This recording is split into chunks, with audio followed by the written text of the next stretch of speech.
Welcome to Nerds Amalgamated, a podcast that covers the latest events in science, pop culture, and gaming. I'm the Professor, aspiring game developer, sci-fi aficionado, and completely and undeniably a geek trying to take over the world. I'll be breaking down the news from tech to gaming. I am the DJ, a humble nerd, a big weeb, and a watcher from the halls of the multiverse. Just kidding. Anyways, I'll be breaking down all things comics to movies to anime. Join us and stay hydrated as we quench you with witty banter, unintentionally hilarious hot takes, and trivia more fun than a night at the pub, courtesy of Nerds Amalgamated.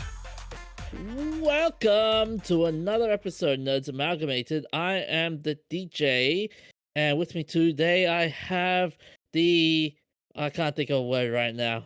I have the Professor. That's all Hello. I can think of. How are you? I'm just the Professor today, apparently. How are you? I'm fine. Did you manage to fix that that bit in the computer in the end? Nope. Something has gone wrong with the assembly code, and I have no idea what to do. Oh boy. What are we gonna do with that computer? Speaking of what are we gonna do with that computer and cleaning up and stuff, we've got a bit of a housekeeping stuff to do in relation to Helldivers last week. People have made it very clear that it's not a win because Sony is yet to roll back the banning of countries that don't have PSN. Yeah, which a couple of people have been angry about, even though, Sony has taken its hands off it. I don't get it. So, on the one hand, we've said Sony has decided, okay, we're not going to do this. But on the other hand, people are saying, no, that's not the point. The point is the other people can't play it. Well, it's good that people are getting upset about it. It might actually get it changed. Yeah, I guess so. I fully expected it to change by now, but it obviously hasn't yet. Mm-hmm. Yeah, and I also need to do a bit of fill in with the Helldiver story. There was the press conference with the ex-boss, the president of Microsoft. Turns out it wasn't the president of Microsoft, it was the president of Xbox, and how her press conference was just an absolute word salad. But onward for this week's topics, we've got the Joycon Lawsuits, Rob Scott's Stop Killing Games lawsuit update, why the Isekai hate, and a new AI scam known as pig butchering. So, Professor, you've got a story about the Joycon lawsuits. So there were two lawsuits against Nintendo in the US. Diaz vs. Nintendo and Carbajal vs. Nintendo, or maybe Carbajal? Both cases, which were filed a few years back, we're talking back 2019, 2020, have now been dismissed. And the reason they were filed was because of the Joycon drift. Okay. So, fill me in on the whole Joycon drift saga. What happened with the Joycon drift saga?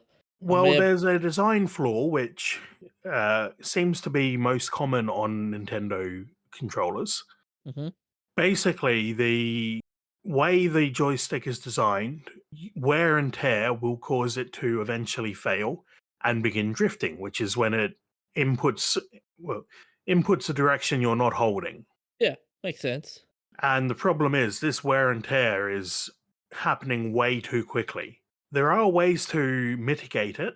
I found quite an effective one a few years ago that I've applied to all of my controllers, which is to slip a cardboard shim in behind the joystick, and that keeps it from deforming. What's interesting is other gaming organizations have other news gaming organizations have added a couple of how to fix your Joy-Con drift and all that. Yeah, it's a very common problem, so a lot of sites will have instructions on how to fix it. Mm. And it's just my anecdotal experience, but the most effective way is the cardboard shim. I mean, realistically, you've got to replace the whole thing to fix the problem completely. Yeah. But the cardboard shim has been able to give me complete effective repair of the controllers I had. Mhm. Okay, so given that sort of context, so why were the cases dismissed? Did they say any reason, like lack of evidence or? Well, this isn't the first case to be dismissed. Hmm. And they were class action complaints. Nintendo apologized in 2020 for the Joy-Con drift and offered free repairs. Okay, that's fair. But Yeah. it looks like the reason that they were likely dismissed is because the Switch user agreement requires a private arbitration rather than a class action lawsuit. Wait, what? So in other words, it was a so in other words, if I get this right, it was a wrong lawsuit they filed? Well, a private arbitration isn't really a lawsuit. Okay. So I can't really find much detail on why exactly they were dismissed apart from the private arbitration clause, which Hmm. seems to be the most likely to me. But that is a different thing to a lawsuit. A lawsuit goes through the court system. Private arbitration goes through another system where you engage with an arbitrator who helps you come to an agreement. Wait, by that definition, what's the difference between that and mediation? Is- I'm not sure. Hmm. We'd have to ask a lawyer, probably. That's fair. Yeah, fair enough. Oh, wait, here we go. I found a bit of a definition on the Yeah, a Forbes article. I've got a Harvard a bit from Okay. Harvard. They're saying here, what's the difference between mediation and arbitration? In a mediation process, a neutral trained mediator works to help disputants come to consensus on their own. In arbitration, a neutral trained arbitrator serves as a judge who is responsible for resolving the dispute. Okay, so the difference is about the power the arbitrator has. The Yeah, arbitrator gets to decide what the solution is. In mediation, the parties have to come to an agreement together. yeah, But we're not lawyers, so we might have made a mistake. Take that with a bit of a grain of salt. yeah, pretty much. But there's a lot of talk at the moment about companies that are bringing in private arbitration clauses in their user agreements because often the private arbitration requires the company to select the arbitrator. Hmm. And that pretty obviously has a conflict of interest there. And a whole lot of bias as well, from what I can gather. Yeah. So they could be biased. There's the conflict of interest that they might side with the company when they shouldn't. Hmm. People aren't very happy about it, but it's all part of the consumer rights movement at the moment. A lot of companies are bringing in arbitration clauses that you have to opt out of. Lewis Russman talks about it every now and then. So with these two cases that have been dismissed, what does it say in general with with Nintendo? You reckon this gives this is a bit of a win for Nintendo, or? Yeah, I think it's a win for Nintendo. They aren't being held to repair or replace drifting controllers. Yeah. There's no real impact to them if the case is dismissed.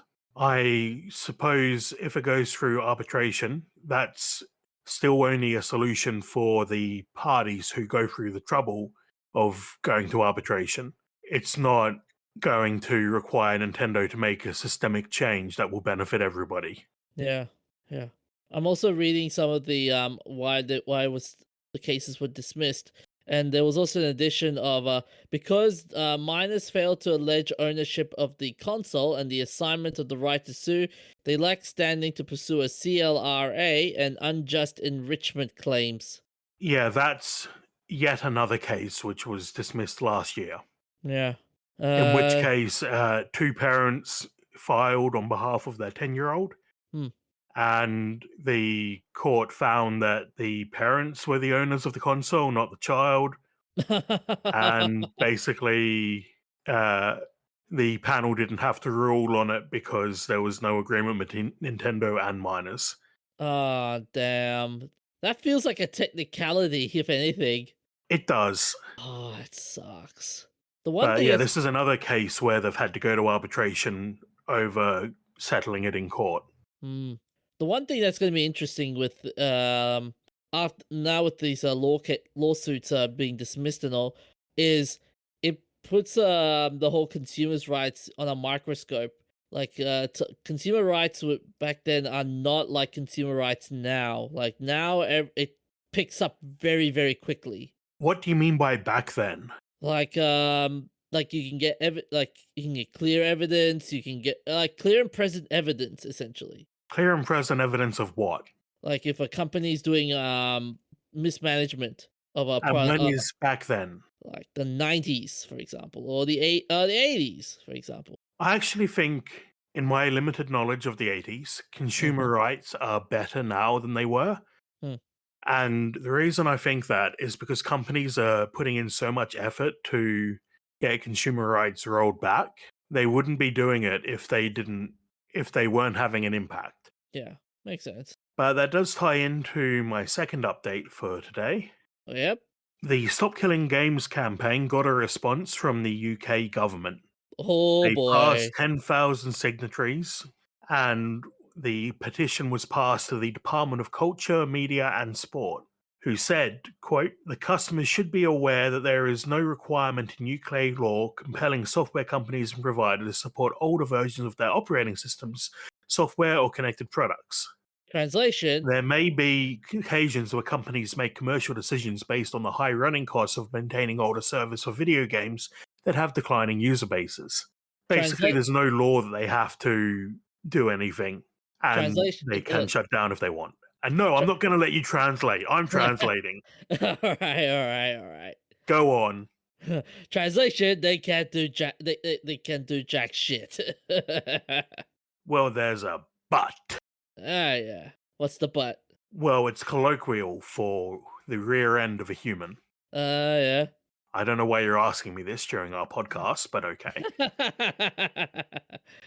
I thought you were gonna say some other curse word. The but is another paragraph from the statement. If consumers are led to believe that a game will remain playable indefinitely for certain systems, despite the end of physical support, the Consumer Protection from Unfair Trading Regulations 2008 may require that the game remains technically feasible, for example, available offline to play under those circumstances. Okay. That sounds promising to me. Mm, That the- feels like an angle of attack. And the petition is almost a quarter of the way to 100,000 signatures, which is required for debate in Parliament. oh boy. It's open until October 16th, and if it passes 100,000, they will debate it in Parliament and might make some changes. The cynic in me, making this a debate in the Parliament. I don't know. Yeah, I don't know. I can't see it happening. Can you I'm not sure imagine? the Parliament will understand. I know. Can you imagine this guy go, you, you opposition politician, you suck. He's like, you make the video game shit. Can you imagine Parliament House debating about a video game law in in the speaker floor? Well, that's why I think the Australian petition Mhm. has gone with software rather than video games. It's a broader petition, Yeah. but it has applications outside just video games, which will hopefully make it be taken more seriously. Yeah. Because a lot of old people still think video games are for kids and aren't important. Yeah. Yeah. Yeah. Can you imagine all these all the politicians going, back in my day, we used to play hopscotch and skippy rope back in my day. What is this video games?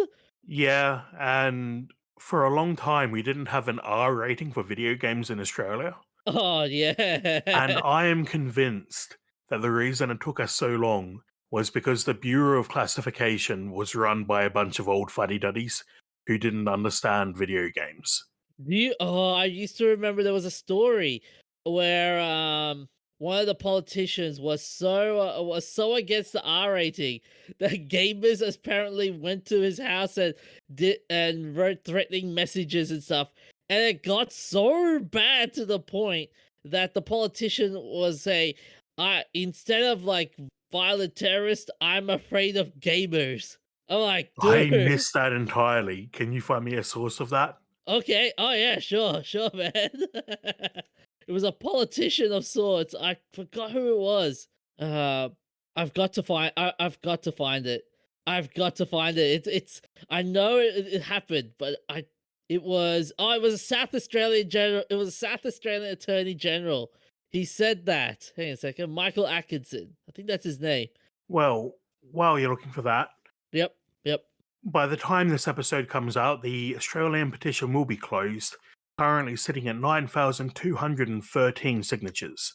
The good news is, we only needed 50.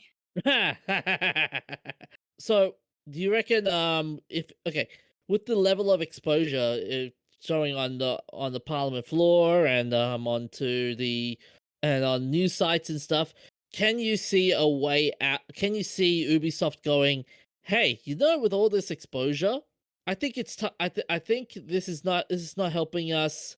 So we might as well go back to the drawing board essentially." I can't see them doing that unless they're forced.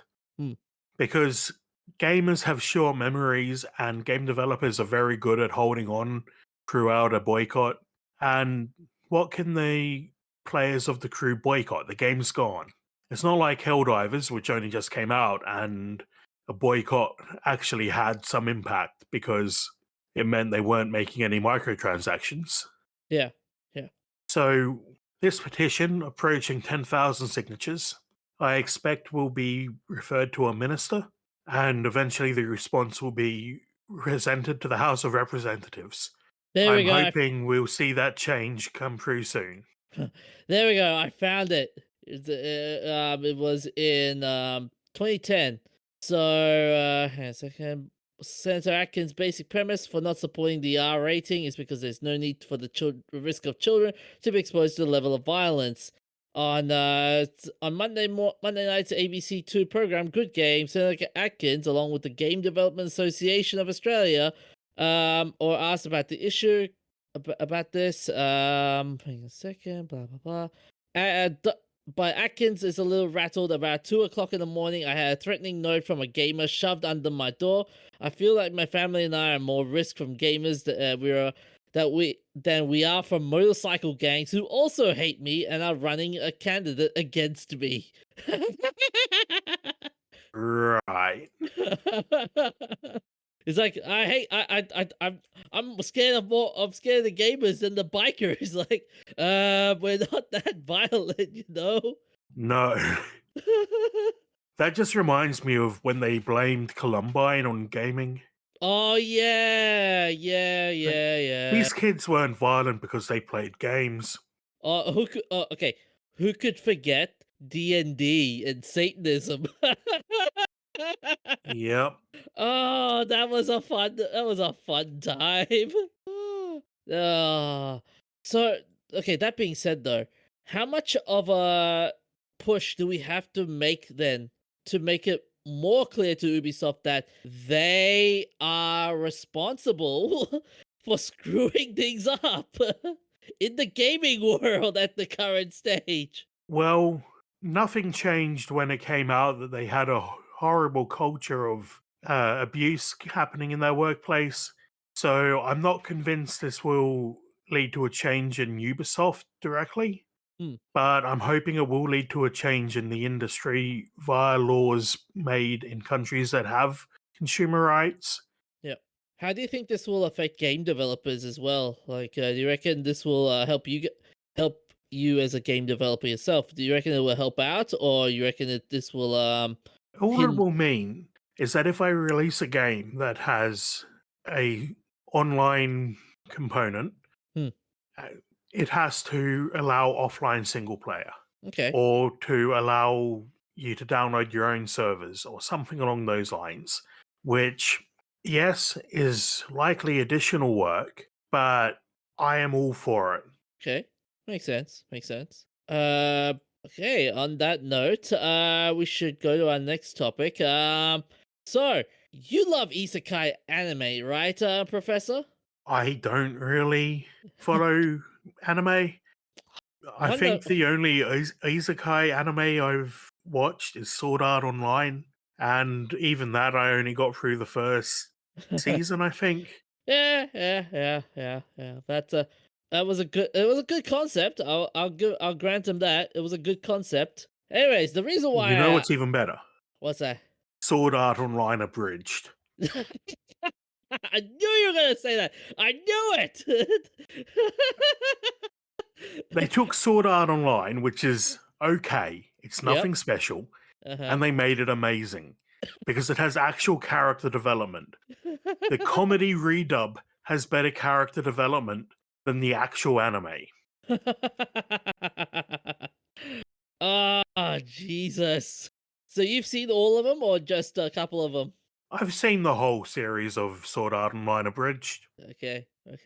Anyway, so the reason why I asked you that question about why you love isekai, why you watch isekai anime, is because a prominent anime director has come out and bemoaned the rise of the isekai anime, as in he voiced his concerns over it in a recent anime interview. So I'm a bit worried that this site, when I open it up, gives me a pop up saying, "Would you like Senpai to notice you?" And the options are no baka and yes, Senpai. I don't know if this is the cookie prompt or what, but it worries me. So, in an interview, the Ghost of the Shell Arise director Kuzuchika Kisei has questioned the industry's fascination with escapist narratives and the apparent decline in more grounded storytelling. He's found that the trend particularly strange given the fantastical elements often involve citing a recent anime which the character reborn as a vending machine as a prime example. And I've seen the title of it.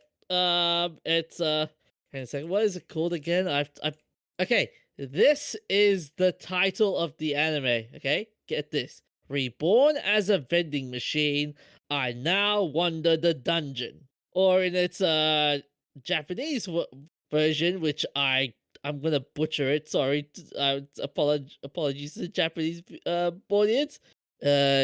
自動販売機 に生まれ変わった俺は魅力を覚めよう. Okay, I think I might butcher that. I think so. Yep.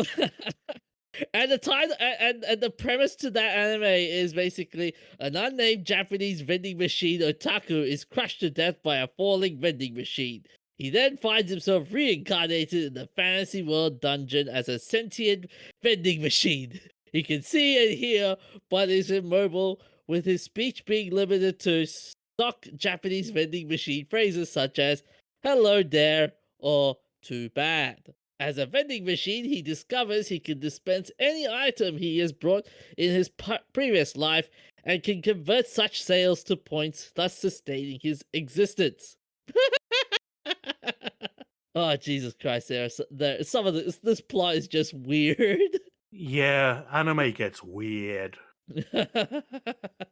Although, okay, the first question that comes to my mind is, who finds a vending machine in a dungeon? I mean, can you imagine just like playing D&D and you're like, okay, you're a party of 4 and you're doing a dungeon raid. All of a sudden, a vending machine appears. Like, what? Where did this come from? Would you trust a vending machine that you found in a dungeon? No. Heck no. Heck no. I wouldn't trust it with my life if I just went, hey, there's this is talking vending machine. So that okay. But jokes aside, so the director in the interview, he says he found the trend particularly strange given the fantastical elements, and he cited the vending machine as an example. And this is what he said: there are too many stories that make you think, does anyone hate the real world that much? It's strange how there are so many stories revolving around reincarnation. Recently, there are even works where characters are reborn as vending machine. I was truly dumbfounded. When it comes to anime, it feels like there are fewer grounded stories nowadays. I'm okay. To be fair, the reason why I think he's kind of like missing the point in terms of anime is supposed to be an escape, escaping the real world. And seriously, has he been outside recently? Yes, the real world sucks. We've got out of control inflation. We've just finished a pandemic. Global warming. Wars. Too much conflict, too much strife. But then, to continue on, when asked why he considered a grand story, the director drew comparisons to Ghost in the Shell. He acknowledged that while the series features fantasy elements such as cyber brains and cyborg bodies, conditions for these characters remain similar to that of normal humans devoid of magic, monsters, or video game-like leveling systems. He further criticized modern anime for incorporating game-like elements without logical in-universe explanations. And he quotes, "Recent anime works will show things like a level-up gauge that appears when characters tap the air, even though there's no in-setting reasons for them to have a personal interface like that. I may just be getting old, but it really makes me wonder what is going on here. It just doesn't work for me."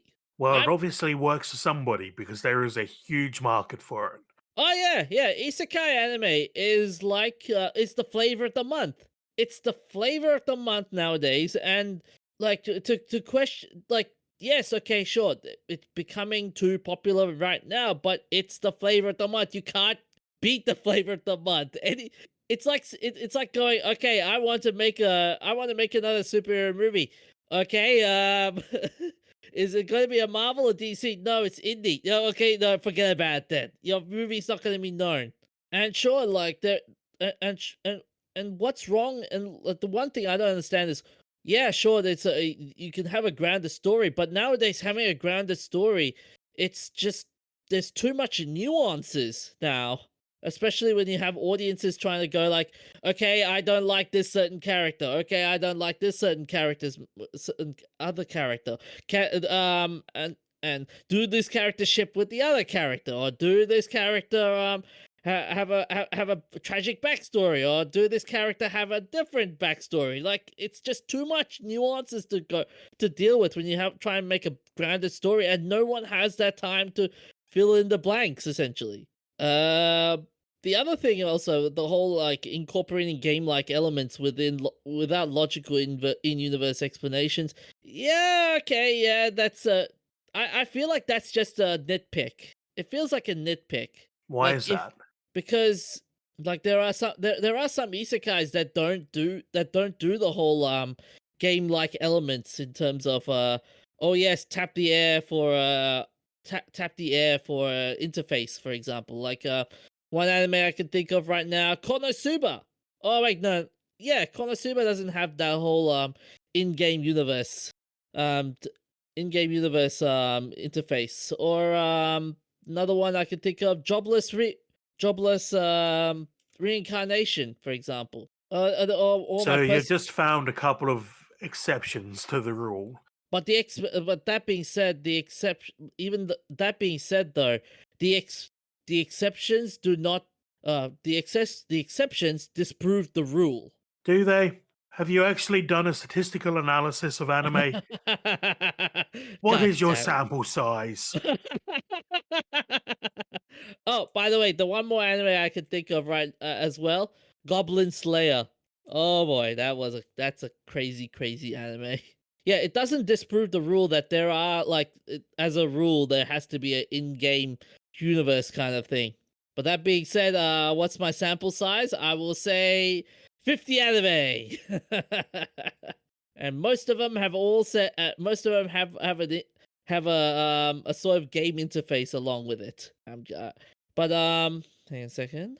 That being said, I mean he has a point in terms of the isekai anime is getting too popular, but I think he's just kind of like, oh, yeah, maybe I'm a bit too old, but it makes me wonder what's going on. It just doesn't work for me. That sums up essentially what he's saying. What's the other interesting part about this is this sentiment is supported by Usagi Nakamura, who too had voiced her opinions about isekai stories that in terms of how they've lacked originality, and wondered if the authors who created them had no shame. We know they have no shame. Copy paste, copy paste, copy paste. Yeah, I agree with you. There is the whole element of copy pasting, but it's the even though the formula is the same, it's how they make the formula interesting. That's why people are attracted to it. Like, you don't see like isekai series just going on and on and on, like what like Konosuba is going on and on and on. You don't see animes going on forever. What? Oh, sorry. What? Okay, sorry. What? All right, all right. I mean, you're seeing a lot. I've said that wrong. You're seeing a lot of isekai animes lasting longer and longer, like Konosuba, for example. How long has it? That series is going for a while now. Yeah, Ari's, anime Ari's. goes on forever. I It know, but never ends. okay. Well, but isekai anime, for example, is going on. That's my point. Like, RE0 is still going. Like I said, Konosuba is still going. What is it? I got reincarnated as a slime. It's still going. It will never stop. As long as there is a market for it, it will never stop. All right. And then on that note, Just one thing. yep. Anime needs to learn that it's okay to end. Yeah, but will it though? Will it need to? Will it end? Will it ever end? Are we really? Is it really going to end? Will it truly end? Nope. Yep. All right. Anyways, on that note, we should move on to our next topic. So how often do you get scammed, Professor? Never. I am yet to be scammed. You have yet to be scammed. Okay. Okay. I This will don't want to be. say I'll never be scammed because one day I'll be old and have no idea what's going on, but it hasn't happened yet. But what's your thoughts on people using artificial intelligence to scam people? Evil. Evil? Yep. Well, yeah. This is a well. Now that you said that, there is a new AI scam going around Southeast Asia, and it involves a video advertising a real-time deepfake face swapping system reportedly being employed by a Southeast Asian crime syndicate, and the technology is using AI tools such as AI chatbots to increase the effectiveness of the scams and broadening the reach to the victims. And no, this is not found in TikTok. This is found in everywhere. And there's a name for it. It's called pig butchering. And the crazy part is 1 minute it's a young man with a stubble facial hair and blonde tips sitting on a gaming chair. The next minute his face turns into a dozen different genders and ethnicities. Yeah, this live deep faking stuff is getting scary. Uh-huh. It doesn't even have to be live to get people.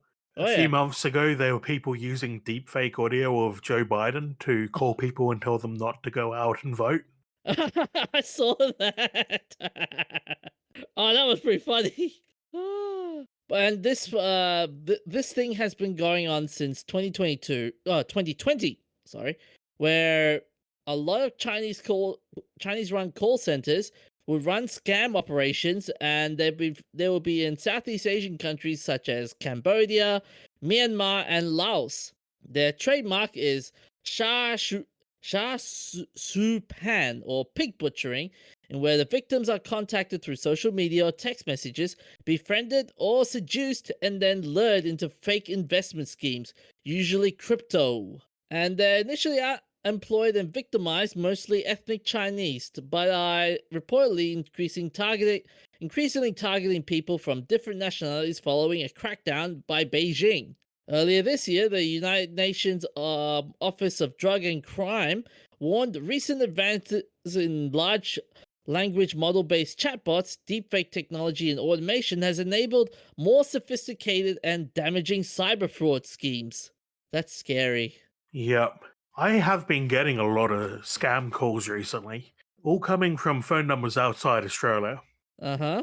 I'm on the do not call register, but I don't think anyone outside Australia cares about that. Oh, man. I haven't got any calls that are like using deepfakes of my family or anything, but Hmm. it'll probably happen soon. I mean, gone are the days where you get like the fake calls saying like, "Hey, I'm a friend of your I'm a friend of your parents, or I'm a friend of your brother, for example, and your brother has been insert any incident that happened to them, and say, oh, he's been kidnapped and they need a ransom of $1,000, so give us money," that kind of thing. Like, gone are those days, and now you get this level, this tech. Man, it's scary. And one former hacker has said this: real-time face swap technology, a type of deepfake which only changes the subject's face, are now easily accessible for free as open source software or through paid subscriptions.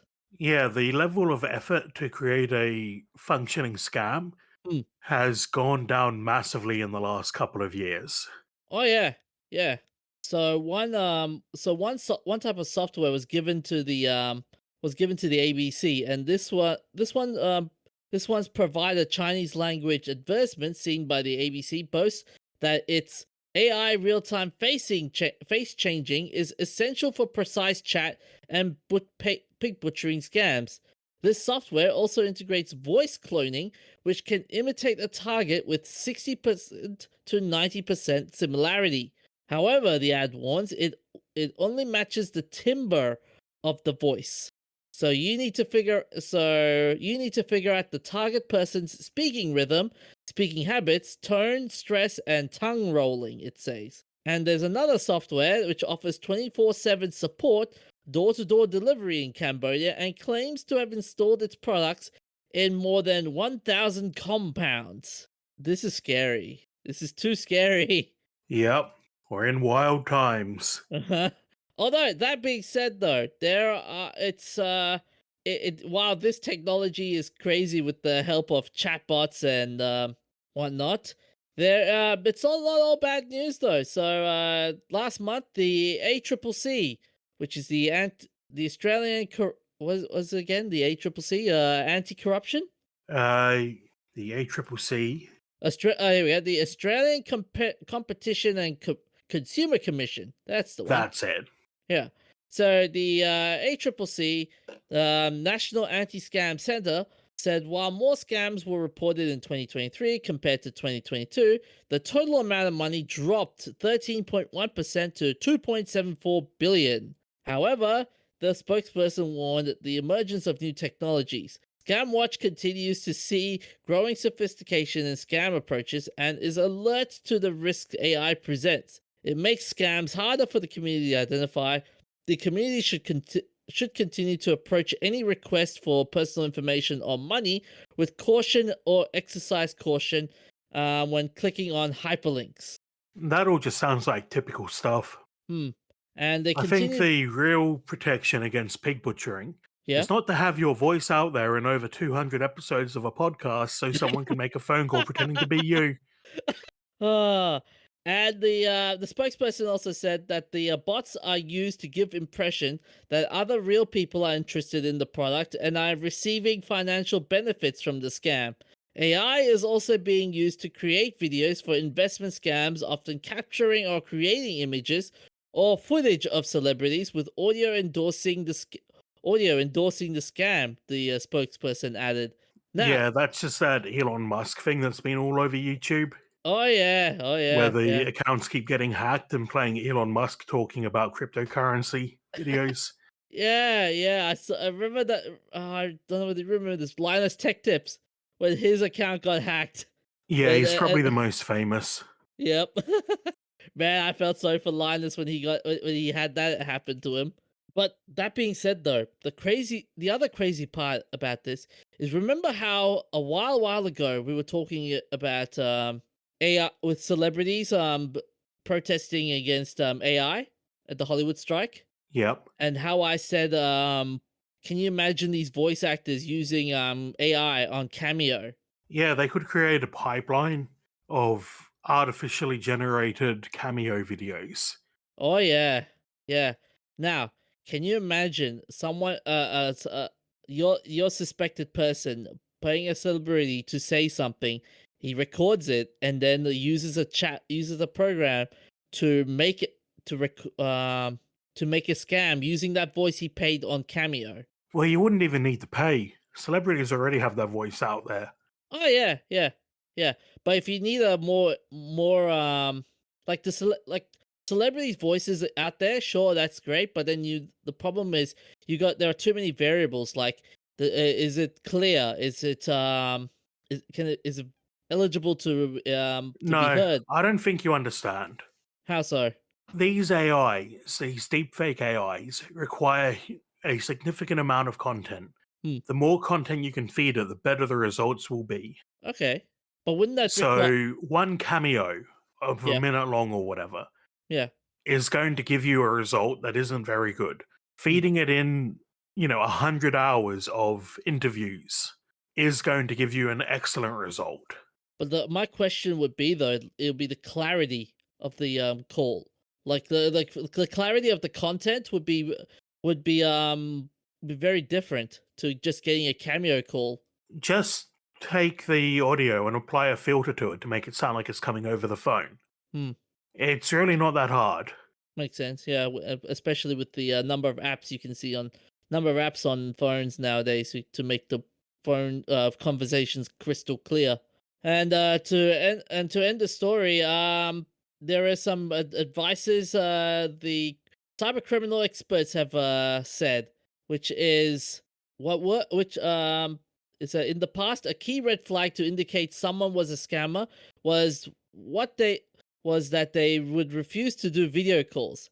But now, with the bad actors having figured ways around that, it's very, very scary with just how much they can do that. He said the best piece of advice he had was not to send or receive money to or from someone they met only online, and that the best countermeasure is to pig butchering was more awareness, education, and the ability to see red flags.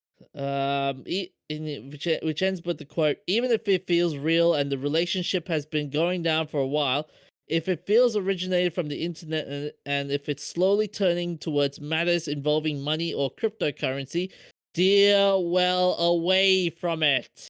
I think that's good advice. Avoid cryptocurrency? Yeah, that's good advice for like 99% of the population. Yep. Okay, so on to our shout-outs. On the 14th of May, 2024, it's the 20th anniversary of Troy. Troy, a 2004 epic historical war film directed by Wolfgang Peterson and written by David Benioff, produced by units in Malta, Mexico, and Britain's Shepperton Studios. The film features an ensemble cast led by Brad Pitt, Eric Bana, Sean Bean, Brian Cox, Brendan Gleeson, and Orlando Bloom. It is loosely based on Homer's Iliad in its narration of the entire story of the decade-long Trojan War, condensed into little more than a couple of weeks, rather than just the quarrel between Achilles and Agamemnon in the 9th year. Achilles led his gonna butcher this word, Myrmidons, along with the rest of the Greek army invading the historical city of Troy, defended by It's Hector's. Myrmidons, I Ah. believe is the correct pronunciation. Thank you. Defended by Hector's Trojan army. The end of the film, the sack of Troy, is not taken from the Iliad, but rather from Quintus. Oh my god, I hate this. Quintus Homerica, as the Iliad concludes with Hector's death and funeral. Brad Pitt and Eric Bana did not use stunt doubles for their epic duel. They made a gentleman's agreement to pay for every accidental hit, $50 for each light blow and $100 for each hard blow. Pitt ended up paying Banner $750, and Brad Pitt and Banner didn't owe Pitt anything. Brad I Pitt, mean, at what price would you just take a punch just to, you know, you're putting a price on it. So you've got two problems. At what price yeah. are you willing to pay just to punch your friend in the face? And what price are you willing to put yourself in the way and deliberately try to get hit? It's like, you gotta take one for the team, man. You gotta take one for the team.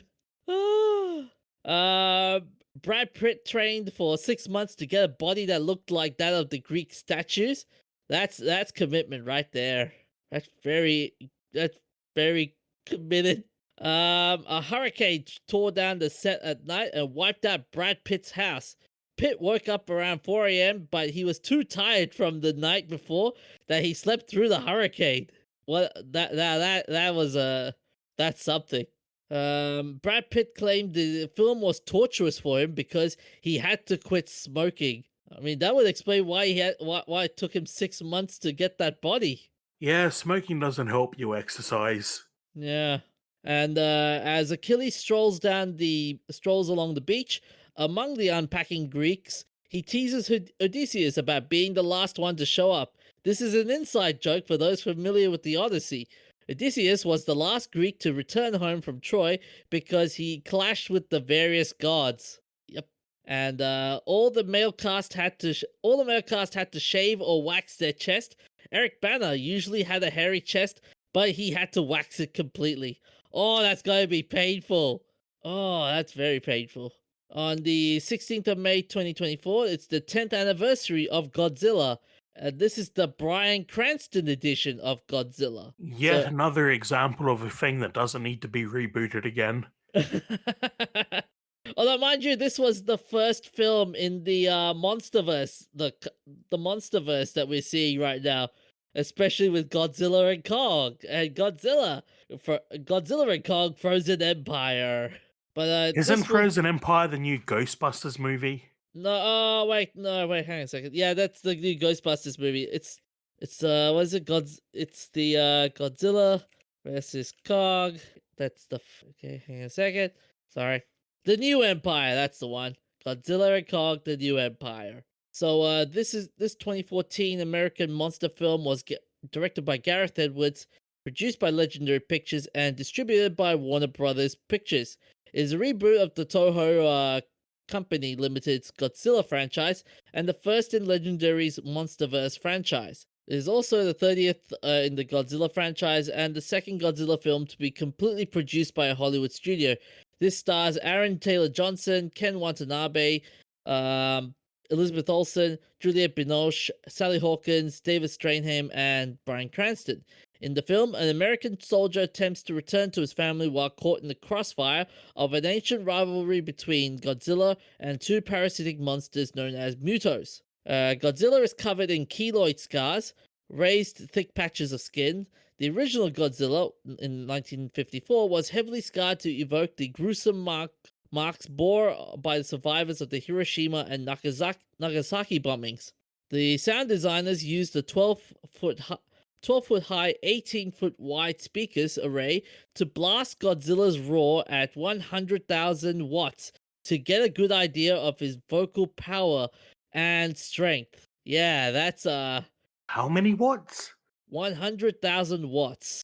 Bloody hell. I wonder what that was in decibels. I don't want to think about that.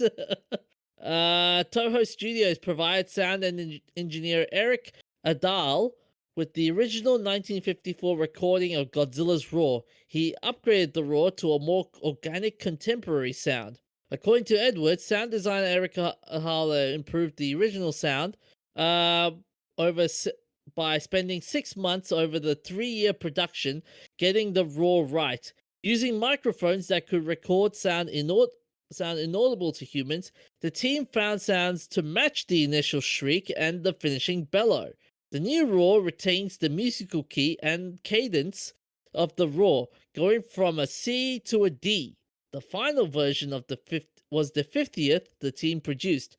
The pair tested the roar on the back lot at Warner Brothers using a tour speaker array for the Rolling Stones. and estimated that it could be heard 3 miles away, which is 4.83 kilometers. In IMAX theaters, the roar was integrated into the sound of the Welcome to IMAX sequence shown before Godzilla showings.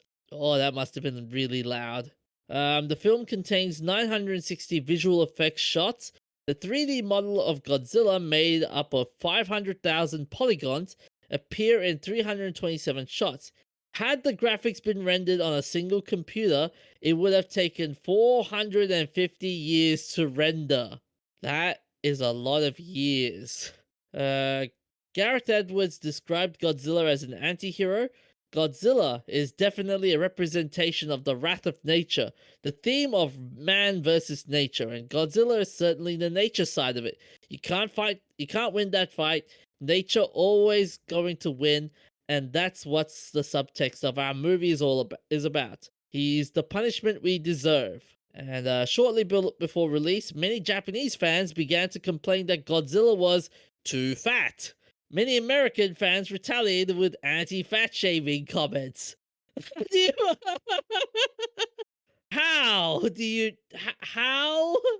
The cast was even asked about it during the Hollywood premiere. Most of them joked about the fiasco. Luckily, there have been reports of other Japanese fans defending the design, stating that Godzilla actually looks proportionate, explaining that he would need a big torso to hold up his weight. Well, let's be honest. A thing as big as Godzilla really couldn't exist on land. Probably not even in water. No, it would sink a whole. It would sink a country, wouldn't it? Well, just looking at the pictures on the movie poster, Yeah. he's like 3 times as tall as the buildings. Like, these are big buildings. Oh yeah. Oh yeah. So, no, there would be no way for Godzilla to hold his head up. He's Nope. too fat. And that's not because he's fat. That's because he's too bloody big. The inverse square law, it just doesn't work out. Yep. And on the 19th of May 2024, the 25th anniversary of Star Wars Episode 1, The Phantom Menace. So, Star Wars Episode 1, The Phantom Menace, a 1999 American epic space opera film written and directed by George Lucas. It stars Liam Neeson, Ewan McGregor, Natalie Portman, Jake Lloyd, Ahmed Best, Ian McDiarmid, Anthony Daniels, Kenny Baker, Cornelia August, and Frank Oz. It is the 4th film in the Star Wars film series, the first film of the prequel trilogy, and the first chronological chapter of the Skywalker saga. And this was set 32 years before the original trilogy, 13 years before the formation of the Galactic Empire. During the era of the Galactic Republic, the plot follows Jedi Master Qui-Gon Jinn and his apprentice Obi-Wan Kenobi as they try to protect Queen Padme Amidala of Naboo in hopes of securing a peaceful end to the interplanetary trade dispute. Joined by Anakin Skywalker, a young slave with unusually strong natural powers of the Force, they simultaneously contend with the mysterious return of the Sith. The film was produced by Lucasfilms and distributed by 20th Century Fox. While writing the original Star Wars film, George Lucas decided that the story was too vast to be covered in one film. He introduced a wider story arc that could be told in sequels if it becomes successful. He negotiated a contract that allowed him to make 2 sequels, and over time created an elaborate backstory to aid his writing process. While writing the second film, The Empire Strikes Back, Lucas considered directions in which to take the story. In the original trilogy, Darth Vader was revealed to be Anakin Skywalker, a once powerful Jedi Knight, and a traitor to the Jedi Order. With this backstory in place, Lucas decided that the movies would work best as a trilogy. In the trilogy's final episode, Return of the Jedi, Vader is redeemed through the act of sacrifice for Luke. Liam Neeson was so eager to be in this film, he signed on without reading the script. Oh, I mean, can you blame him? Can you imagine if you were given the script to Star Wars? Would you? I would say yeah, with a heartbeat. I wouldn't. I've never really been into Star Wars. Yeah, I know. There's better sci-fi out there. Oh, you. Come on, fight me. I'll fight ya. All right, Oh, let's was go. his derivative. All It's right, a derivative ripoff. All right, I'll take you outside right now. Okay. During filming, Ewan McGregor made lightsaber noises as he dueled. George Lucas explained many times that the sound effects would be added in by the special effects people later on. Ewan said, "I kept getting carried away." Wee, wee, wee. When fully dressed and in makeup, Natalie Portman and Keira Knightley resembled each other so much that even Keira Knightley's mother, uh, Charmin, Charmin McDonald, who visited the set, had trouble identifying her own daughter. Oh, that must be fun. That must have been fun. Qui-Gon Jinn's communicator is a redecorated Gillette Sensor XL razor for women. Oh, no, no.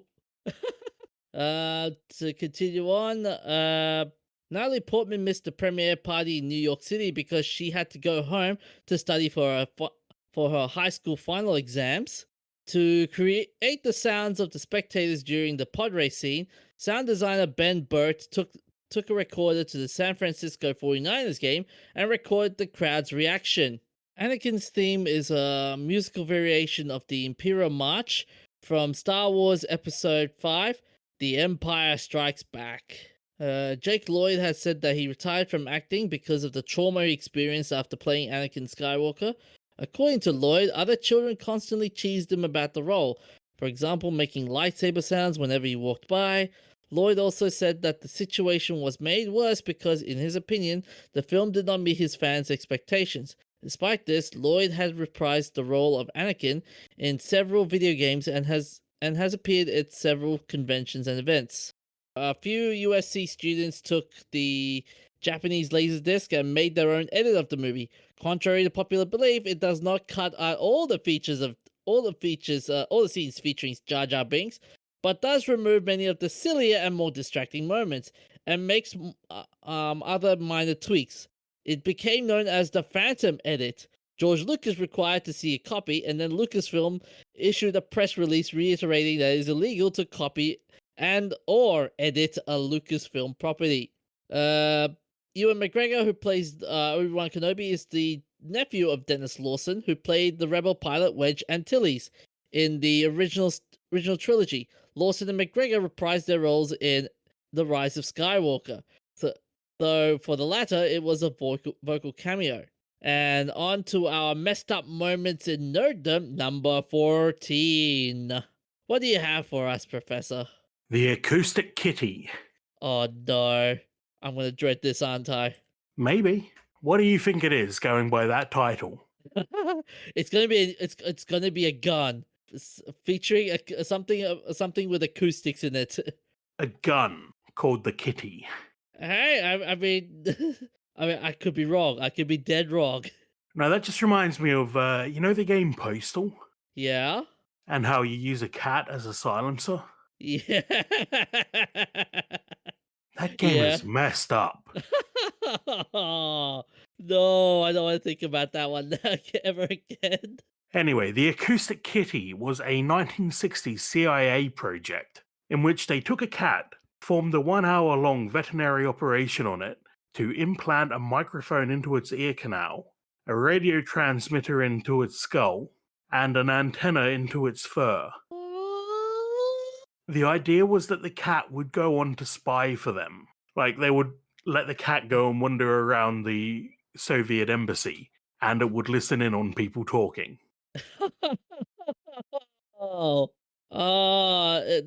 please tell me that's not that the entire operation was not the messed up part. Well, apparently they had to perform another operation to address the cat's sense of hunger, whatever that means. Sounds Okay. pretty cruel to me. Yeah. The story that I've heard ever since I first heard this story was that the cat, on being released to spy on some Soviets in a park, was immediately run over by a taxi. No! No! No! That sounds terrible. Although a former director of the Office of Technical Service at the CIA said that no, the cat was perfectly fine. It had an operation that put it back to normal. And What the that they hell? gave up because it was too hard to train the cat. But his quote, the equipment was taken out of the cat. The cat was resewn for a second time and lived a long and happy life afterwards. That sounds too much like your dog went to live on a farm. Can you think of the animal rights activists Oh, going, yeah. the animal rights activists seeing this and go, what are you doing to this poor cat? What are you doing? Although the idea of a cyborg cat does remind me of the game Stray. Oh no! Don't tell me there was a cyborg cat in that one, isn't there? There was, you play as the cyborg cat. No. Oh, I see it. It's the robot drone. Yeah, is that the one? No, you play as like literally a cat, but you've got robot parts. Okay. Okay. Interesting. Ugh. Acoustic kitty. Yeah, so they're like, let's take a cat, implant a radio, and use it to spy on Soviets. And it didn't work because the What? cat was like, I'm going to do my own thing. Or alternatively, the cat was immediately killed by a taxi. It's unclear. Oh, I see. I'm also looking at it. They said a closing memorandum said that the CI researchers believed they could train the cats to move short distances, but that, and I quote, the environment and security factors in using this technique in a foreign situation forces us to conclude that our intelligence purposes it would not be practical. But if you think about it, like that's the technology they had in the 60s. What do Oh they have now no. that they aren't showing us? Oh no. Thanks to you, Professor, I am not going to see cats the same ever again. Ever again. Like, I will never see a stray cat the same ever again. You never know when it could be working for the CIA. What is it, that line from the X-Files? The truth is out there. Oh, Jesus.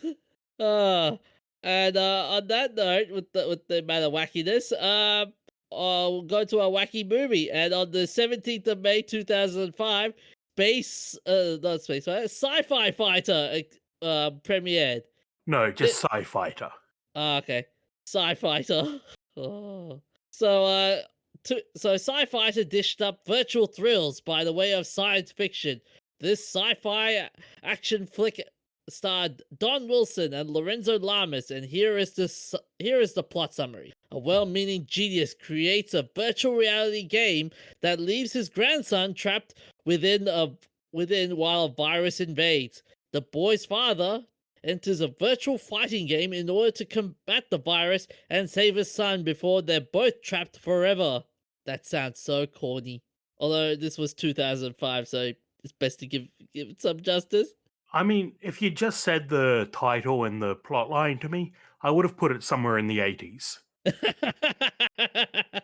So, in this movie, at least one scene involving violence towards female fighters was cancelled at the request of Don Wilson, and filming the second fight scene between Don Wilson and Chris Kazamasa was so intense that Kazamasa's weapon cracked in half during a take. That must have been some real fighting then. Anyways, so what have we got for this week, Professor? I still have to watch the new episode of Doctor Who. Oh, okay. How are you finding it so far? I'm really enjoying it. Oh yeah?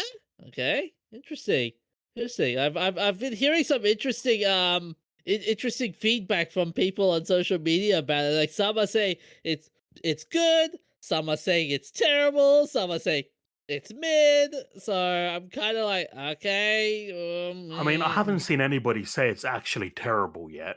Oh, you haven't I've been seen to... people complain about certain aspects, but I think it's definitely a much better than we've had for the last couple of years. That's fair. That's fair.